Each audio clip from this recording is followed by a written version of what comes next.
The Russians continue to advance in several, parts of the line. Again, like we were watching through the last year, through most of last year, their advance was accelerating. And then that fell off somewhat in December and then really dropped in January, February, and then began to climb again in the recent months. But we're still, what I'm talking about is, advances measured in terms of square kilometers. So, yeah, we're ahead of, or the Russians, I should say, are ahead of where they were last year in terms of the square kilometers that they advance every month, ahead of where they were a year ago, most definitely. But they're still well below where they were, let's say, in November. But it appears that, again, they're accelerating. Now, there's been some talk about whether this is, some analysts refer to this as a new offensive. It's kind of a matter of semantics, but I don't think that's a very helpful characterization. Because again, if you look at it, you could argue that an offensive began last year in Avdiivka in February of last year, because that's when they really broke through the lines. And then they began to take more and more territory, and they did that through all of last year, but it never stopped. It kind of slowed down, and now it's picking up again. And it just seems to me, if you want to call that an offensive, you would have to say that it's just really continuation of that same very slow moving offensive. Now, slow moving is the truth. I think it's been, actually they've made very significant gains again, because they have punched through most of the fortifications that, in some places they really have come out in the open. I think it was, to the west of Velika Novosilka, in the southern Donetsk, that they have actually, they're now beyond the fortifications, and they're beginning to move pretty quickly and what is, pretty much open ground. Other places, they are just coming to the very end of the fortifications. They've gone through the worst of it, and there's some fortifications remaining, but there's just really nothing like the ones that they've already punched through. So they made very, very important gains last year, and they are well positioned for an offensive. I don't think calling this as offensive is really very helpful. If it does appear, and again, there was a lot of chatter about this just a couple of weeks ago, that there is an offensive waiting in the wings.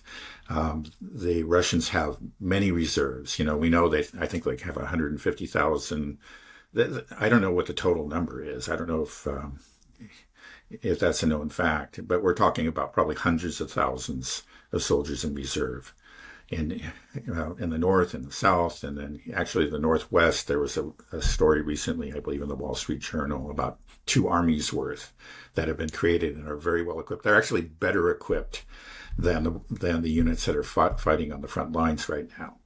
And the question is, okay, what are they there for? Are they just because they're close to the Finnish border?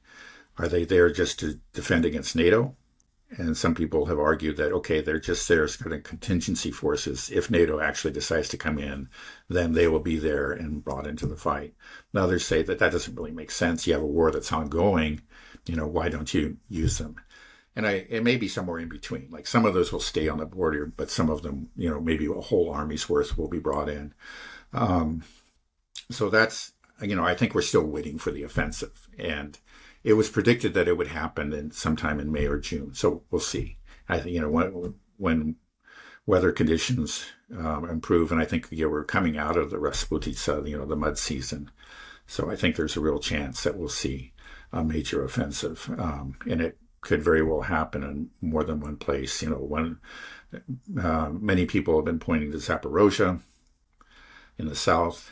But then also we have many of these forces in the north. There's already, the Russians are currently advancing beyond Kursk. They drove the Ukrainians entirely out of Kursk, and now they're actually, advancing into Ukrainian territory, into the Sumy region, and maybe there will be an offensive from there. We'll just have to see.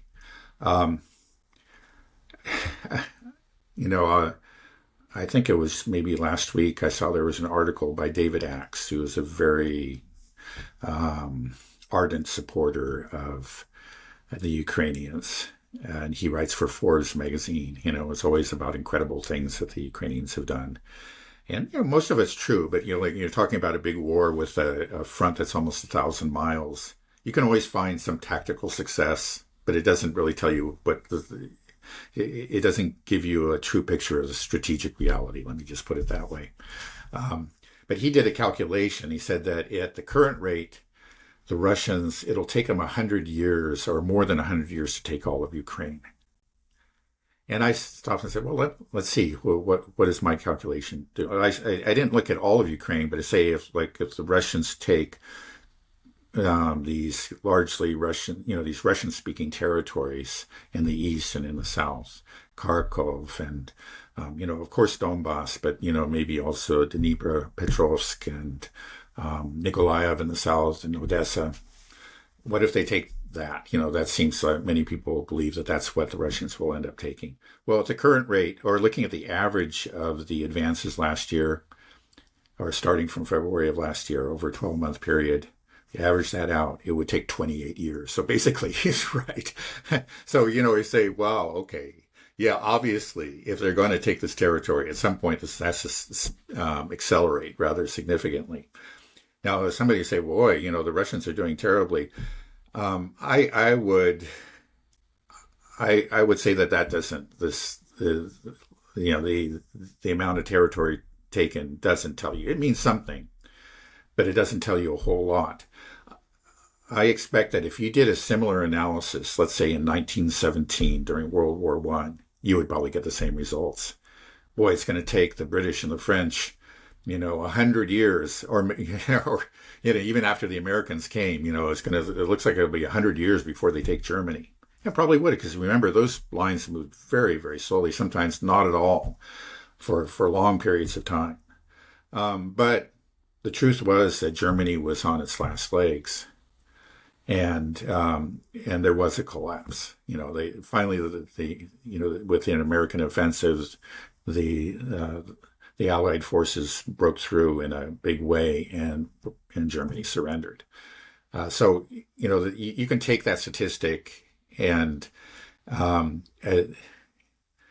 but it really doesn't tell you as much as you would think. Again, you can actually be very close to a defeat for the other side. And so it's not really about territory. Again, we've always argued that it's a war of attrition. So yeah, that's sort of a very broad sketch of what's happening on the front lines. And then again, it's just like another thing maybe I think that we should look at is just drone warfare, because it's become so important.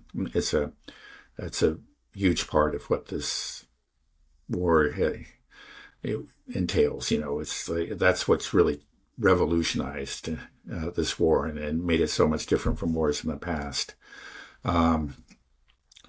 Because there's a kind of a drones arms race that's been going on from the beginning of this war. The Russians started out way behind. I think it's fair to say that they're ahead now, but that's something still where the Ukrainians actually are still in the fight. And we've seen that again in the statistics. 75% of Russian casualties are caused by drones. Again, that's a reflection, I think, in part of the strength of the drone forces that the Ukrainians have, but it's also a reflection of their weakness in other categories. It's just that they are so weak. They don't have an air force to speak of. They can't drop bombs.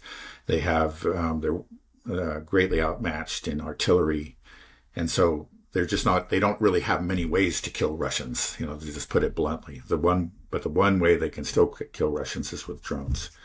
So the Russians, like the Ukrainians, have been again kind of creating these covered supply routes. They just build basically a long cage over the supply routes that they use frequently to go protect against these drones. Now, sometimes, like I've heard, that the drones will actually sneak in and get inside the cage and attack from there. And then another thing, there are other tactics that are being used by these drones, that they will kind of find a place, perch, so to speak. They're like a true predator, a raptor, a predator bird, and then wait for and kind of wait and kind of lay an ambush for an approaching, enemy convoy or something, and then launch at the last second. So you have no, you're given really no warning. It's just like all of a sudden, this drone or these drones, they fly out of a grove of trees because they've been waiting there for you to come, and then. Yeah, and then they attack you at the last second. That's terrifying. You think about it. Yeah, it is. That's what's happening. That process is going to become more and more automated as well. They'll Right. be able to detect, movement, and they'll be able to see if it's a human and just automatically just hone in on them. Yeah. It's scary. It should also be pointed out that all these drones, they are built in-house. These are Ukrainian drones. These are not being supplied by NATO. And so once again, showing that 75% of the casualties are being inflicted not by NATO equipment, not by US equipment. It's being inflicted by the new technology that is being developed by the Ukrainians themselves, and that NATO is far behind in this technology. So Right. the idea, if we even did go to war, and we're just seeing this in case after case, is that our weapons are not up to the snuff anymore. They're not applicable in this new modern 21st century warfare, where it's dominated by drone warfare, hypersonic missiles, electronic warfare, air defense systems, and all those categories. The US and NATO are very behind. Yeah. Roll out your tanks, they don't do much. Right. Well, interestingly, the U.S. Army anyway seems to have woken up to this fact finally. I don't think very little was ever done under Biden, but to his credit, Pete Hegseth has actually, issued orders that, we have to take into account this new technology. And apparently a number of weapon systems have simply been production that have been mothballed, or their production has been suspended, and every I don't know what level it was, a brigade or whatever, has to have at least 1,000 drones, which is actually still nothing, but it's a step in the right direction. So one thing that they're cutting out, I think, is a lot of their armored vehicles. That they realize that many of these just really are just too vulnerable to drones. So they are now finally taking this into account. But one thing is so again, that is to the current leadership's credit, but there really is no substitute for actual experience. And there are only two armies in the world that have had that direct experience, and a small part of a third army. Those are Russia, Ukraine, and to a very small extent, North Korea, that actually have had to fight drones and have that. There's no substitute for real experience. So like what the Russians do, I've talked about these reserve armies, but all these reserve armies are, they're not made up of just, of trainees, people that have simply gone through training camps, but a certain percentage of each one of these reserve armies has actually been rotated through the front line. So you have, like, in every unit, at least a few people that have had combat, and they can teach their comrades how to actually fight the 21st century war. So again, it's something that it looks like the Americans are waking up to what's going on here, but they have a long ways to go. Yeah. Do you think that, if we really put our nose to the grindstone, that the United States could eventually catch up to the Houthis, that we could maybe match Houthi technology? No comment. Okay. All right. Obviously, I'm being a little inflammatory there, but not that much. To be honest. We'll leave it. Yeah, I know. Yeah, I understand.